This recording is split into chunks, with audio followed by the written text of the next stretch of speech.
Hello, I wanted to make this little video. I've been inspired by several people to talk about my Star Trek fandom, how I became a Star Trek fan, why I'm still a Star Trek fan, um, everything that goes on, why my nerd cave is over 50% Star Trek stuff. I was I'm 41 years old, born in 1977, and I did not discover Star Trek until the 90s. The 80s was mainly me being an 80s kid. Basically, I was 3 in 1980. And so my influence was Transformers, He-Man, She-Ra, Thundercats, G.I. Joe, Silverhawks. I've got a whole shelf of different DVDs from my childhood about everything. Uh, but I think some of that, and also Star Wars. Of course, Star Wars was everywhere when I was a kid. I didn't have any of the toys, which was funny, and I didn't even watch A New Hope until like much later in life. But Empire Strikes Back and Return of the Jedi, my brother and I used to rent all the time and watch all the time, and we basically had those memorized before we even saw the first movie. But the main thing I knew about Star Trek was seeing some of the commercials for the Next Generation, which wasn't a ton, and Spaceballs. There's that one scene in Spaceballs where they talk about beaming and everything, and President Screw says, "What the hell? It works in Star Trek." So I knew that, but it was not a lot of the consciousness awareness of Star Trek. We didn't have a lot of channels growing up. We didn't even, it just wasn't around. But when we had cable, which wasn't much, it was like 13 channels, we got HBO for a little bit. In January 1991, HBO was playing two Star Trek movies, and it kind of piqued my curiosity. Since I like Star Wars, I should watch these. So I watched I'll just say a few minutes of one of the movies, but I couldn't have told you which one it was at the time. But I looked in the HBO guide, and I noticed on one night that Star Trek V: The Final Frontier was playing. So I set the VCR to record it. First movie is a brand new tape, first movie on there.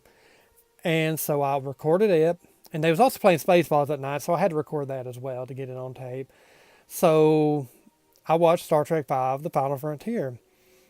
And it really changed my life. Did I love it? No, but I was intrigued by it. I was intrigued by the characters. I was intrigued by the history of this franchise.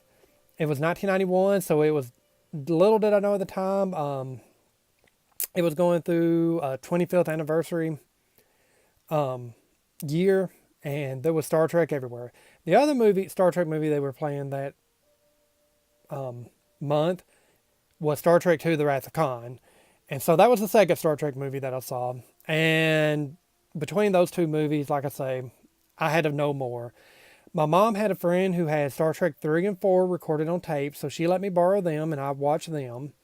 My video store in town, which was a very small video store attached to a grocery store, didn't have much, but they actually had the motion picture, so I was able to watch that as well. So I'd watched, at this moment, all five movies.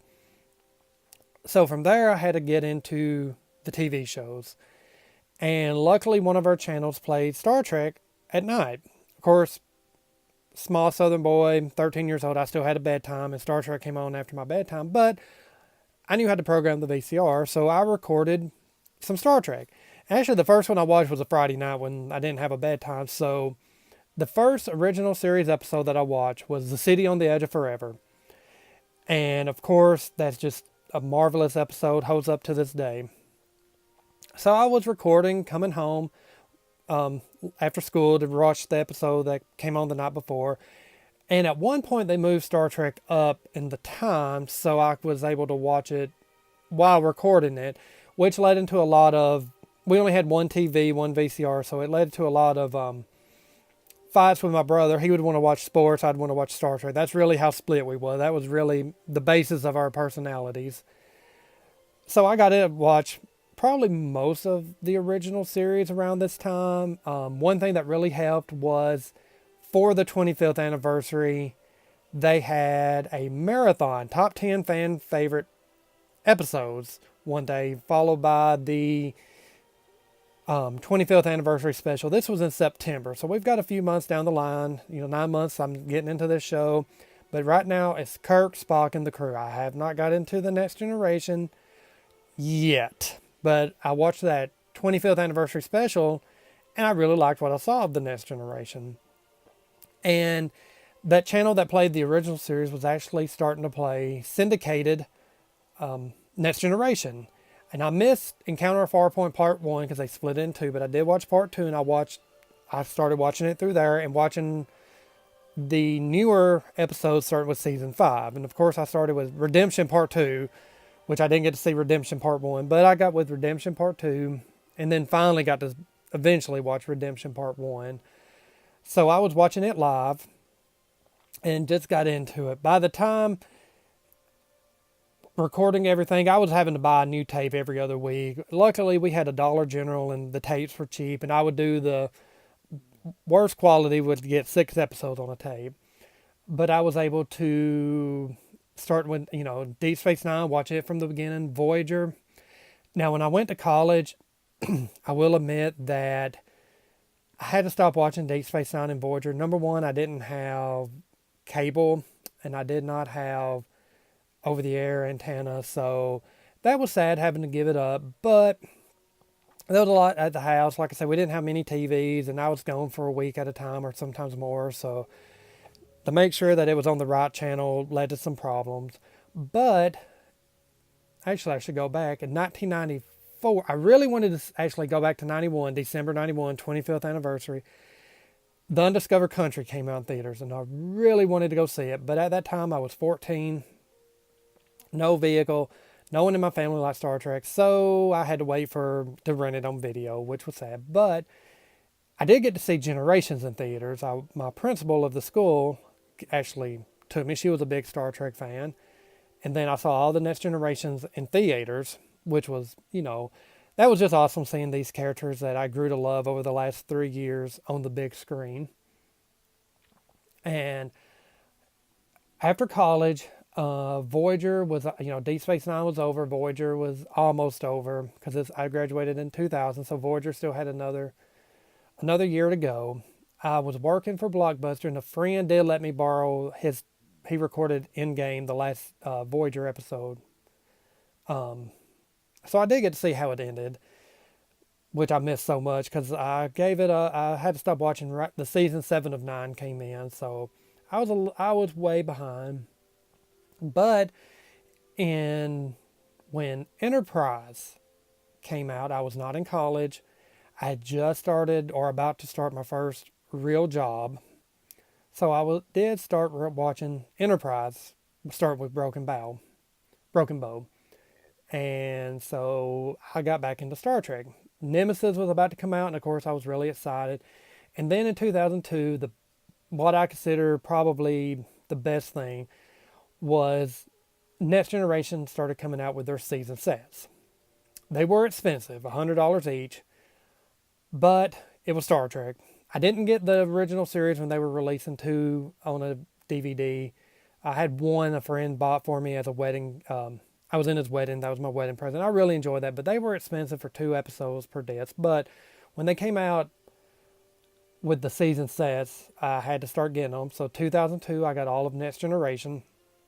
2003 was Deep Space Nine, and I was finally able to watch all of Deep Space Nine. Started back from the beginning. It was an average of every other month. A new season came out, and of course I had to go get it at Best Buy. 2004, Voyager came out on DVD, so I was able to start Voyager over, watch all of it. The original series came out in season sets, which was awesome. So, and then in 2005, Enterprise came out, but that was also the year Enterprise, as all Trekkies know, ended after 4 seasons, which was sad. And after Enterprise, and I will also put during this time rewatching Next Generation on DVD and all of this, I got into more sci-fi. I finally went back and watched all of Babylon 5. I got into Stargate, SG-1. Farscape became one of my favorites. Started watching Battlestar Galactica. So it was a bunch of great stuff at that time. But Star Trek just kind of, after Enterprise, kind of died down again, and which was sad. I still Still loved it, still had my DVDs and everything.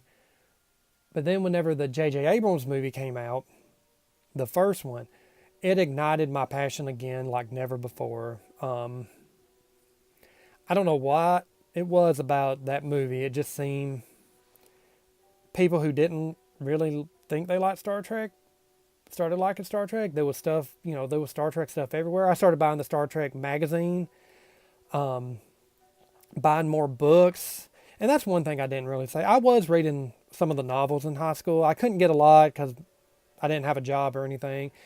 But I did like to read some of the novels. And whenever Enterprise was on, I got into more of the nonfiction, the companions. My uncle actually got me my first Star Trek like nonfiction book with the Star Trek companion. And that was probably Christmas 92. It might have been Christmas 91. It was my early stages. And I just read that book front and back all the time. I just really loved that book.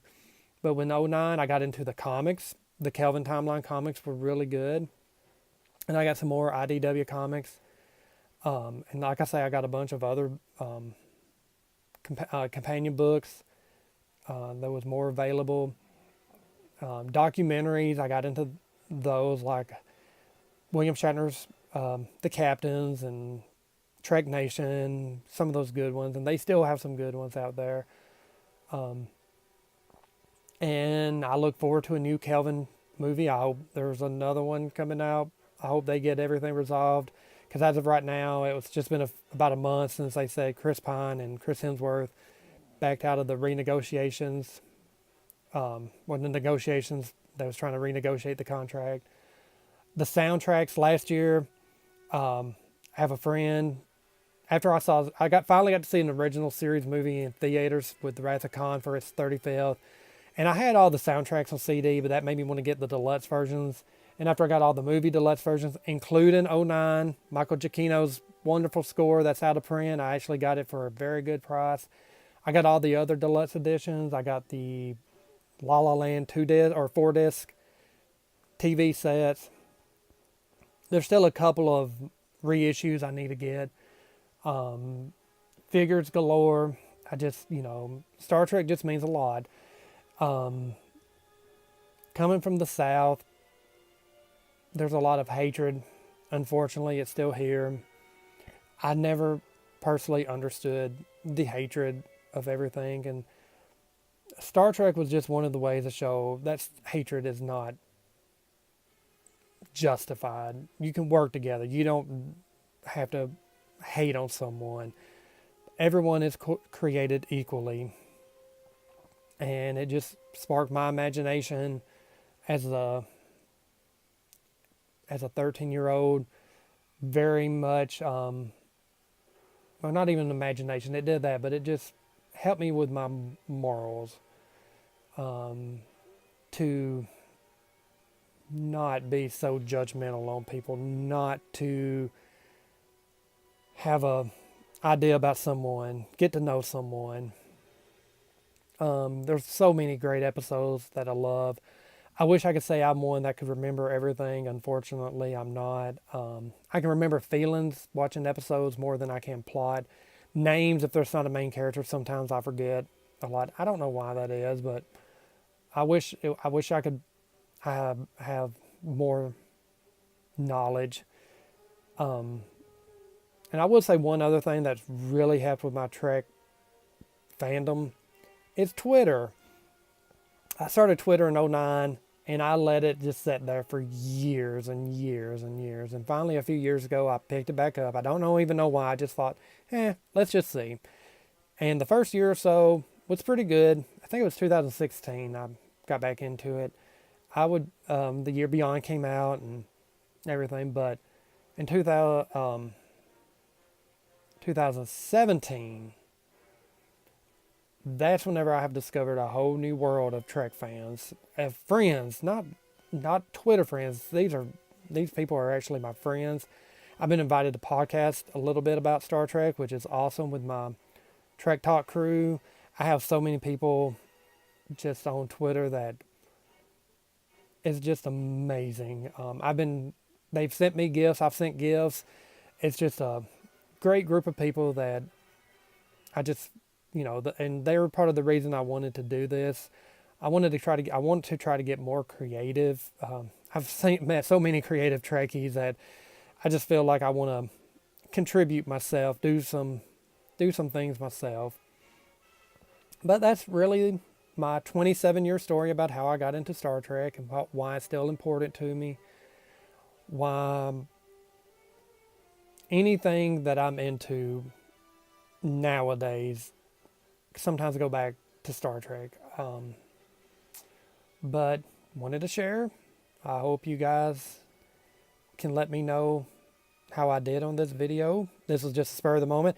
I don't know anything about editing videos. I'm just in front of my iPhone, my old iPhone, just recording. And I have to have this because I've got it on selfie mode. And if I don't have this, it doesn't record sound. My phone messed up very early. And so I have to improvise whenever I can.